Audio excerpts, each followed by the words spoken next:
So let's get right into it. Umma Getso join us, a political activist, vice presidential candidate of the YPP in the 2019 presidential election, and the CEO, Aquame Integrated Solutions, joining us from our Abuja studio. Good morning and welcome to the Morning Brief. Just get right into it.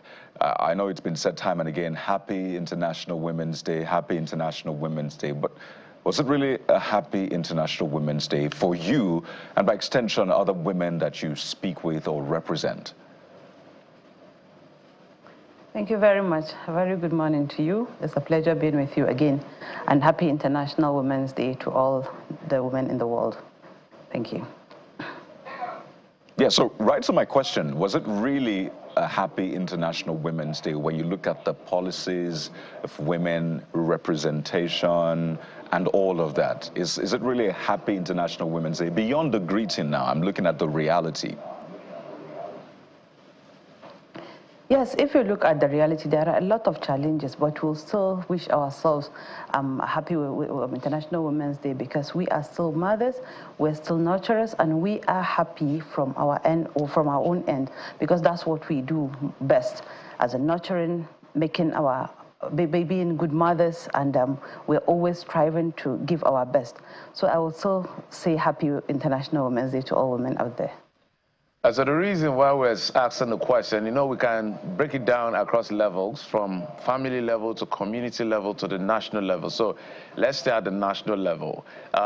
This administration, when I say this dispensation of the latest people that came, the last election brought into the places of power or positions of power, we could clearly see that women are clearly underrepresented.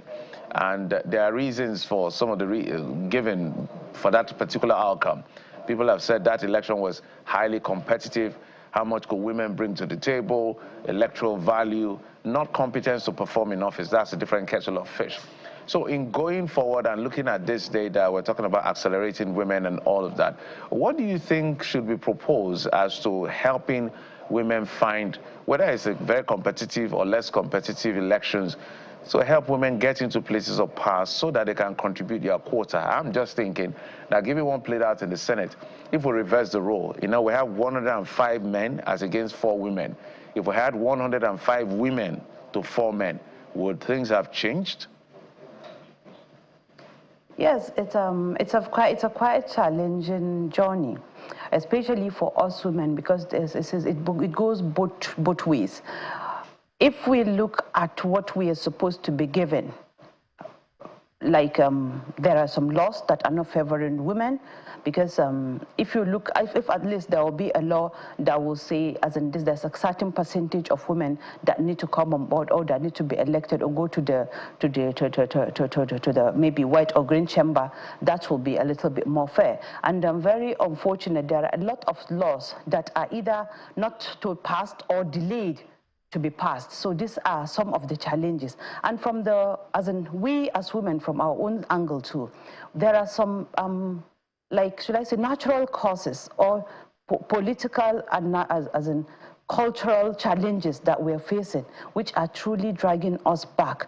But we need to do more. We need to be looked at more than just women, more than maybe what we look like. We need to be considered based on what we can give, not based on what we look like. So it's a very, very challenging situation for all the women around the world, especially in the political, or should I say leadership positions, because very bad if you look at all the happenings in the country. That's why I'm very, very against seeing women being like open, not being within their own limit or within their own terrain, trying to jump or to do things that are not very, very appropriate, because we are not supposed to be tagged with other things. We only want to be tagged as women based on merit, based on what we can give, not based on anything. So I feel like a lot should be done from our own, a lot should be done from our own side as women to contribute our quota, to come forward and take it, because a lot of things are not given. You have to go and grab it. So as women, we have to come forward, and the nation needs to understand that there are a lot of talented women out there who has what it takes, who has a lot to contribute contribute to the quota, to the status quo. We are nurturers. We believe in bringing a positive change. We believe in like doing things right more than the way the men have been doing it. And I'm glad that you said it's not only about competence, because earlier you were talking about just women not being there. Competence. It's not about competence. It's about the things that we're supposed to be given to us. We know that women are facing a lot of financial challenges when it comes to politics, and as you said, Nigerian politics has become very, very expensive, and most of us, we don't just give our energy trying to earn the financial backing. We are busy trying to raise homes. So doing the two things together is very, very challenging. So the system needs to look at as in supporting women and giving out, reserving some quotas for only women. I think this is very, very important to look into. Indeed. And I want you to maybe share your experience so far in politics. I mean, you ran for the second highest office, that's the vice presidential slot in 2019. You've also been active in politics from that moment. And we're focusing on politics because that's what translates to governance and eventually the policies that we see around us. So if the barriers are there in politics, it will be tough for women to get in governance and for their voices to be heard when the policies are being made. So how has your experience been? Is politics structured in such a way that it makes it difficult for women to participate? Some have talked about the meeting times, for example, having meetings at 1 a.m., 2 a.m., you can just be called upon. And for a woman who's probably married, that will be tough. In terms of the financial bit as well, which you've talked about, that could also be tough. And all of the other things, what was your experience like? Our politics, as it is structured now, is it women-friendly? Does it protect women? Well, I will say this is a question I've answered a lot of times, but I will say it's a very, very beautiful journey. I started this journey in 2016 by founding a political party, NPM then, and later on I joined YPP. I can say it's a very, very challenging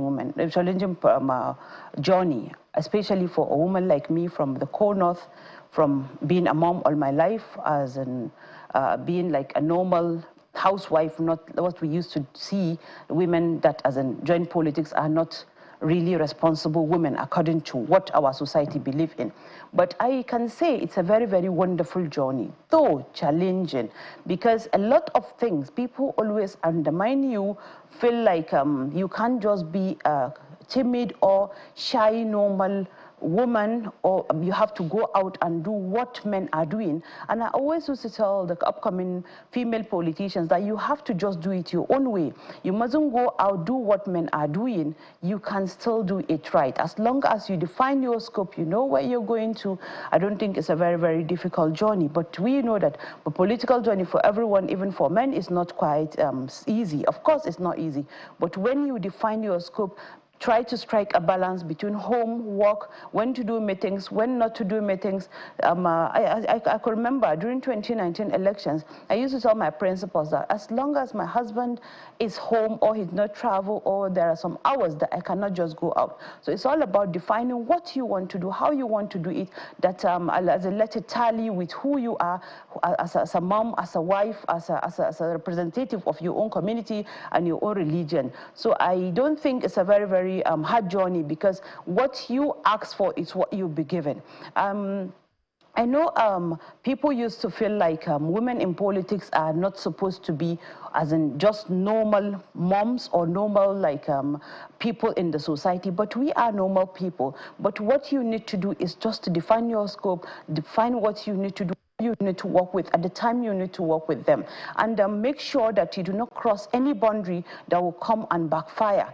So it's all about definition, and I thank God. I always just tell people when I see women crying out about the challenges they are facing in the political arena. I used to say, I can't really shout. I can't really say so much negative things, because the team I had then were very, very beautiful team, and it wasn't very, very challenging, because it's a normal thing. I present myself as a mom, as a wife, and that's how I'm being treated, with a lot of respect, and I'm always given what I deserve without me even asking, because sometimes it's more of the way you present yourself, not more as in when you present yourself as a leader, you are treated as that leader. A lot of people are older than me, but they still call me mama, and I really love it. That's the best name to be called. So politics is about how you present yourself, what you are willing to take, and that's what will be given to you. Okay. I know that if you look at other climes like Europe, we've had Angela Merkel, we've had people that have been women leaders, women who have led the country in the UK. America has not been so fortunate. As a matter of fact, I just remembered now that Donald Trump has contested election 3 times. He won 2 women. He couldn't win 1 man and all of that. So women have actually come close to leading the American nation. But if we come here, let's talk about now that women are in governance, the ones that have found themselves in places of power, how they can consolidate and help other women come through. Because sadly, in the last less than 1 month, we've had 2 things happen to 2 women in politics. One was Mojisola Miranda, who was elected speaker, and in less than 50 days, she was forced to resign, and then the former speaker was reinstated, or is it forced to resign now, told to resign, but she said, what do you call it now, the supremacy of the party. And then we can talk about what happened in the Senate with Natasha Akpoti and all of that. So talk to us about when women now find themselves in places of authority, how can they consolidate to help bring other women on board? We need to be team players. We need to not be too women, not to be too feminine, because when you're working with your own team, when you forget to present yourself as either a leader or representing that seat that you're standing or sitting on, you forget you're busy as in showing that you're a woman. I think you can't eat your cake and have it. I always used to tell women, you can't say you want to be treated as a woman, given all the privileges, showing all the whatsoever behavior, and still expect to be treated as that woman.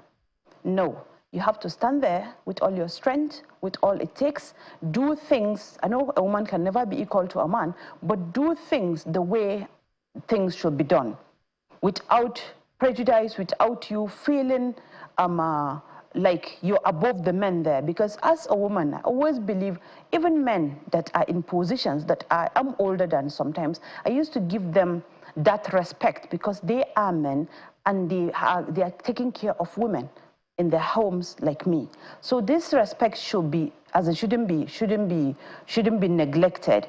And if we find ourselves in leadership positions, we should try and empower younger generation to dream along, tell them how to do it, so that they will not make the mistakes we made while coming up. I don't see anything anything difficult in trying to just be who you are as a woman. Let's take the case we're having now in the Senate.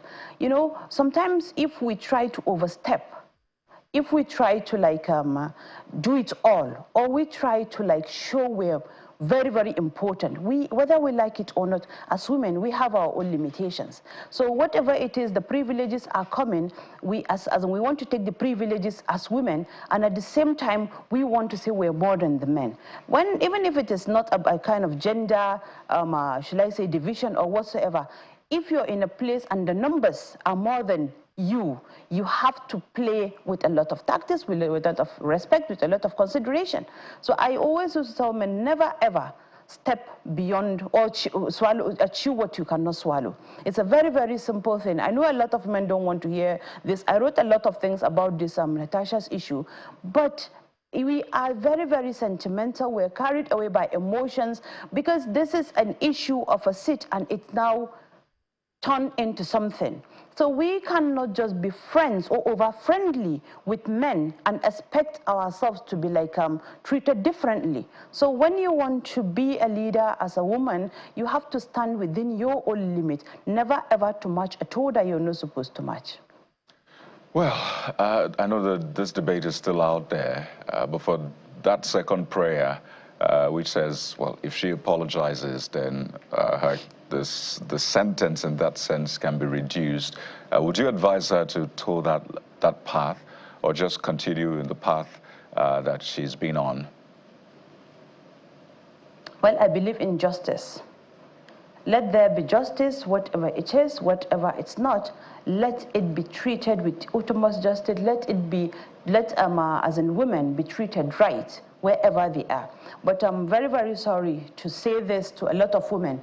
When you present yourself well, I've worked with a lot of men, nationally, internationally, men of a lot of different caliber. But when I hear women say, I'm sexually harassed, there is a lot of definition to that, or we need to redefine what it is, what a woman says she's sexually harassed.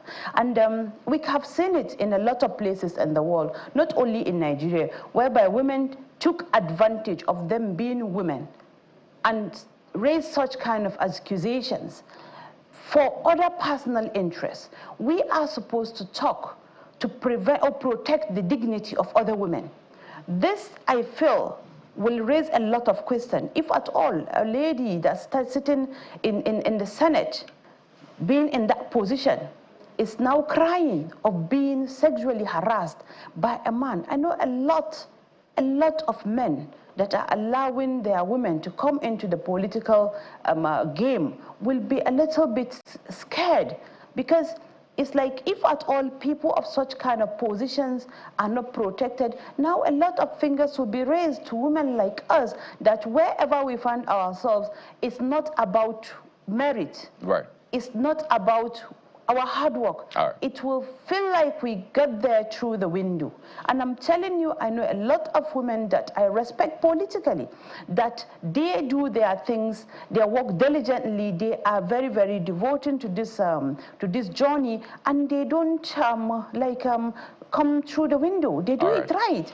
So sometimes we just don't do it right. That's why we end up where we are. So that's just, it can be a little bit hurtful to women, but this is just the reality. You have to present yourself well for you to be respected well. Are you saying that you've never been sexually harassed by men in this world of politics? I've never had this throughout my journey. I've never. Let me even shock you. Not even sexually harassed. I've never been faced with a man throughout my political journey telling me he has interest in me, because I always present myself as a mom. That's just the reality. Political activist, vice presidential candidate of the Young Progressives Party, YPP, in 2019 election, and CEO of Accuse Integrated Solutions, Umma Getso, thank you so much for your time. And once again, happy International Women's Day and month to you and other women out there. Thank you very much for having me. Well, it's a whole lineup of amazing women on this show this morning, and we're just getting started. So stay with us. We'll be right back.